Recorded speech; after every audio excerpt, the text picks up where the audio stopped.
There's been a lot of talk over the last 4 or 5 days about Steve Kerr and his job status, and we know he doesn't have a contract. We know that.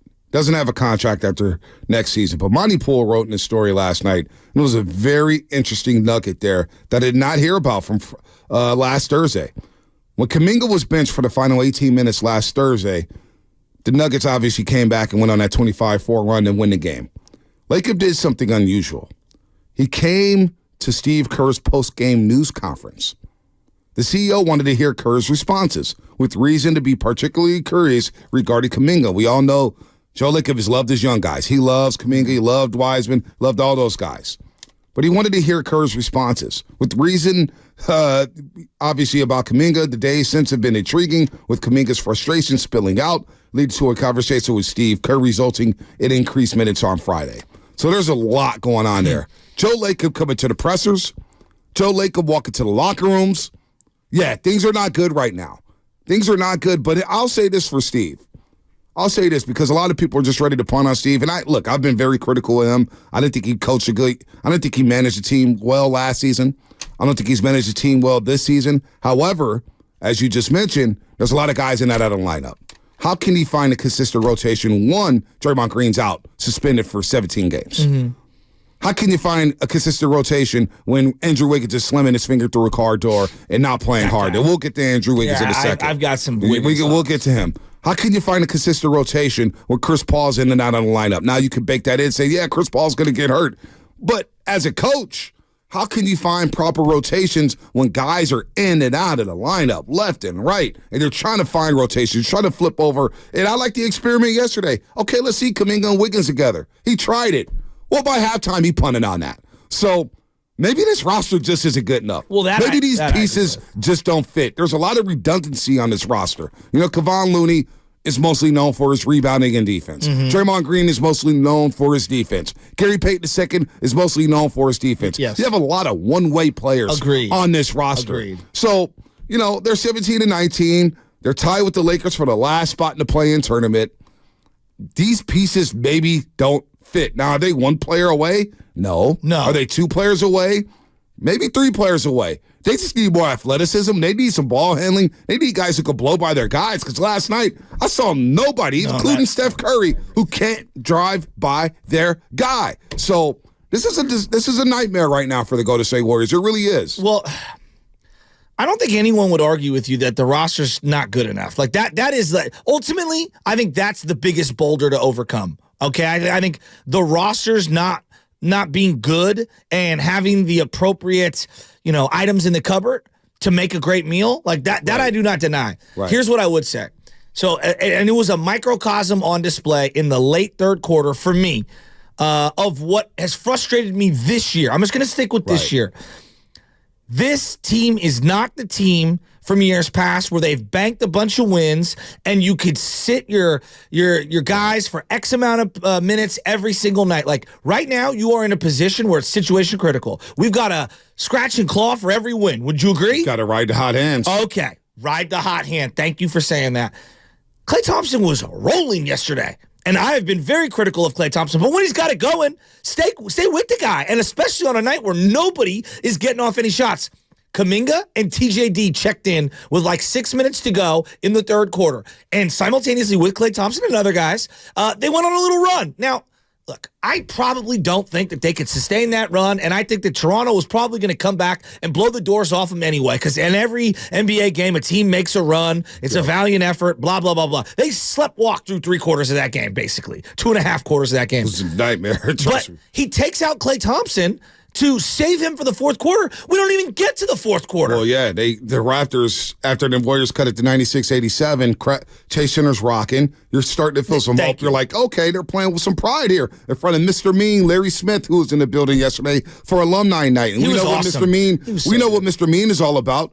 Rebounding, bringing your hard hat to the table, which is why I was wearing a hard hat and everybody was laughing and stuff. But no, it was that's great. what it was about. It was a great I had to wear it. And wear your hard hat. For a Mr. Mean, what a nice guy. Oh, he's just a super nice guy. He was like, unbelievable. He seemed like a great dude. Oh, he was a great guy. Happy to be there. Happy for the love. He's living out in Mississippi now. He's chilling. But then it's 96-87. They fight back into it. Yeah. And the place felt alive. To me, I wasn't there, but it felt alive. But you gave up 5 points in the third quarter. And that's where it gets to Andrew Wiggins. And I guess we'll just start there. The guy's making $100 million. We know the money, and he's got the player option at the end of the contract. In his fourth season, I should say. You got to move out the guy. He doesn't feel like he wants to be here.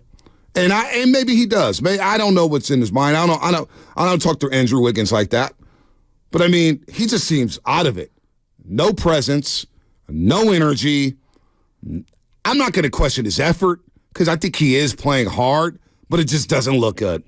He's a far cry from the player we saw from the NBA Finals in that playoff run. Undeniable. He's a far cry from the player we saw to begin last season when he came out smoking. It was like, wow, look at the carryover effect. Andrew Wiggins hasn't left. He's playing well.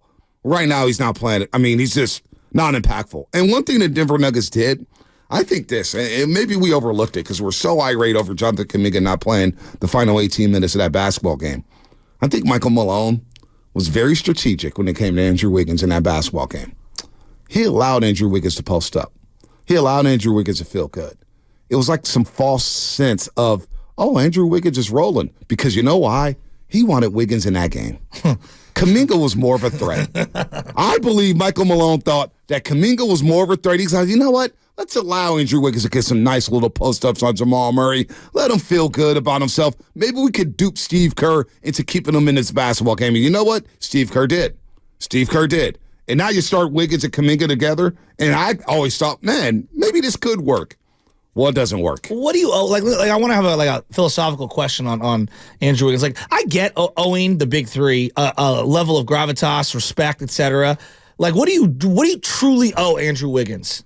You don't. You don't owe him nothing. I mean, but you can't. It's just like I get wanting to get your return on your buck for the $25 million. Like, I do. Believe me, I totally, like, if I'm paying him $25 million, believe me, I get it. The guy looks like he doesn't care. Now, whether that's fair or not for me to question, I'm going off my eyeballs. Right. He looks like a guy who has zero passion. And when you're not playing well and you're not giving me passion, I'm connecting the dots. That's what fans do, right? And you can say, Joe, that's unfair. Well, you look like a guy that does not care. You have no answers on the court right now. And so when I watch Kuminga might make mistakes. And it sucks that it feels like it's come down to Kuminga or Wiggins, because to me, I think Kuminga can do a lot of things and play a lot of different spots for this team. But it feels like to me it comes down to those two. And like, just no competitive fire. But when I watch Kuminga, Kuminga clearly wants to be great. Yeah, but you know what? He might do some dumb things, but I never question, like, does he want to be on the floor? Well, you know what, though? At least lately. I'll say this about Kuminga, though. What's that? And I'm glad Steph Curry said, hey, man, I'm proud of him Friday, but he's got to be a professional, and he handled everything like a pro, and he said all the right things Friday. And maybe his representatives came out and made the whole big deal about, hey, we want out. It was a straw that broke the camel's back Thursday night. But you know what? That's twice now in the last few weeks.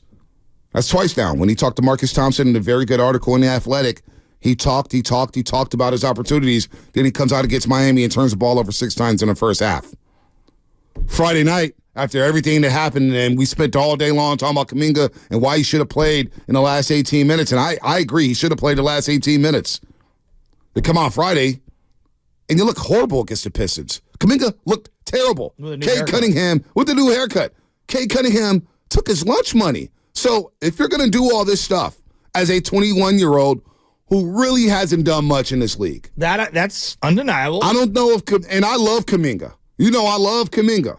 But he hasn't earned that equity to come out here and talk like that. And, hey, I lost faith in Steve Kerr and yada, yada, yada. And I don't know if those were his words and they talked about it. But Kuminga's not earned that equity. And then you go out there Friday night and you play like that against the Pistons. That bothers me a little bit when you keep talking like that and then you don't perform after you talk. I think it's a good point. But, like, can I take the other side of it just for the sake of arguing it? Like, it's year 3 for the kid, and he doesn't get a chance to be out on the floor and earn that equity that you're talking about, right? Like, that's got to be maddening for the kid. Like, this is the thing that drives me nuts. Well, Kuminga's making mistakes. Is Wiggins the perfect player? No. Guys making mistakes left and right. They all make looking lethargic. Yeah, everyone makes mistakes. That I agree with. Yeah. So Kuminga should be able to play through those. I agree with it. Yeah. But at some point, when you're a youngster like that, I got red flags. Not to the point where I would never trade for him, because I think the kid's going to be a talent. I think the guy's he could be, if he realizes his potential, he could be one of the best two-way players in this league in the future. I truly believe that. He's 21. But also, when things don't go your way, and you're already chirping and chirping and chirping, and you are around veterans like Steph, and you are around veterans like Klay Thompson, and you are around veterans like Chris Paul, and now you've talked twice in the last few weeks and need to come out and lay stinkers, that's a problem for me. That can't happen. When you talk like that, you got to come out and ball. He didn't do that on Friday against the Pistons. That I agree with. I keep coming back to Wiggins because, you did what you needed to do with Wiggins. You traded D'Lo after KD left you. You got Wiggins back. You squeezed the lemon. You got the drop that you wanted. You got a championship out of Andrew Wiggins. Mission accomplished. You owe him nothing. You owe him nothing. And now it looks like to you me. owe him $100 million. Well, I'm saying from a PT benefit of doubt standpoint. Right. Now I think it's his time to go. Like to me, I'm ready to see what Kuminga's got moving forward as opposed to what Andrew Wiggins has left. Well, Kuminga's going to start. Kuminga's going to start moving forward, and he should start. He should start. And I love the response that Kuminga gave yesterday. Now, on the flip side, I'm disappointed in him not playing well, Detroit after talking. I will give Kuminga credit. He got benched to start the second half. All right? He got benched. He got benched alongside Trace Jackson-Davis and Andrew Wiggins. And they come in with Pods and Sharge and Looney. Well, Kuminga, I thought, responded to the benching. I thought he played hard in the second half. I thought he went hard at the Raptors. Andrew Wiggins gave me nothing. 1 of 6, 3 points, 2 rebounds, 1 assist, 0 for 2 from 3. So, yes, he's probably going to be shipped out at some point. You reap what you sow, brother. There was a sequence where Kuminga was hustling so hard to get back on D. He affects a shot, tips it back as a defensive, like a rebound. To a teammate, and then flies down, finishes in the lane. And I saw a level of activity and passion, and I'm sitting there, and then he gets checked out with a minute, and here comes Wiggins. And then it's bombs away. Well, the ironic part about it is Klay Thompson gets subbed out there with 1:27 left. He doesn't play the rest of the game. I thought it was one of his better games of the year. Well, he doesn't play the rest of the game because Toronto went on a run and made sure that game was ended with about 10 minutes left. So, Andrew Wiggins has by far and away the biggest disappointment. And whether we like it or not, and some people are going to cringe by what I'm about to say. What's that? But the organization allowed him to take 2 months off for his personal reasons. He took 2 months off. Now, does everybody agree with him taking 2 months off? I guarantee you, not everybody in that organization agrees with that move. I guarantee you, not every fan agrees with that move to miss 2 months. For whatever it was, the personal reasons, his father or whatnot. And I hope his father's doing all right. But he missed 2 months. And a lot of that is baked into fans' minds saying, boy, you got paid. A paid leave. All right? You got paid. And then you can play like this. Coming back, you come back and play like this in the regular season. So whether we like it or not, and I know it's a bit cringy to say, hey man, he had personal reasons, but not everybody handles personal reasons the same way. Not everybody. That's in all walks of life. Yeah, that's in all walks of life. And you think everybody in that organization who did give him that extension is pleased with the way he's returned this season? We already had to report that he wasn't in great shape for Kenja Andrews. And now this, you score 3 points. So I don't know about, I'm not, it's Chris B. Hey, man, it's 2024. There's no need for negativity. It's not negativity. We're breaking down the situation. We're telling the truth for you, Chris B. I'm sorry, it's not all peaches and cream. You want to give out Capri Suns and fruit snacks for playing hard in the third quarter? The hell with playing hard in the third quarter. You were down 27 at halftime. The least you could do is play hard for me. Damn, all the fans who came out on the Sunday night with their kids on the school night, the least you can do is play hard in the third quarter. So I don't know what the hell's going on with Andrew Wiggins, but it's not good right now. It's not good, and I don't know if we're going to see Andrew Wiggins ever again in this uniform that we saw during the championship season. By the way, CP3 broke his hand Friday night. Oh, yeah, he's out 4 to 6. We may have seen him for the last time in the Warriors uniform. I mean, Some people were asking me yesterday, you think they could trade CP3? Yes, he'll be ready in 5 weeks. And Contender will take a chance on him. But we may have seen him in a Warriors uniform. And ironically, he was actually shooting the ball well, 12 and 19 in those 4 games from the three-point line. So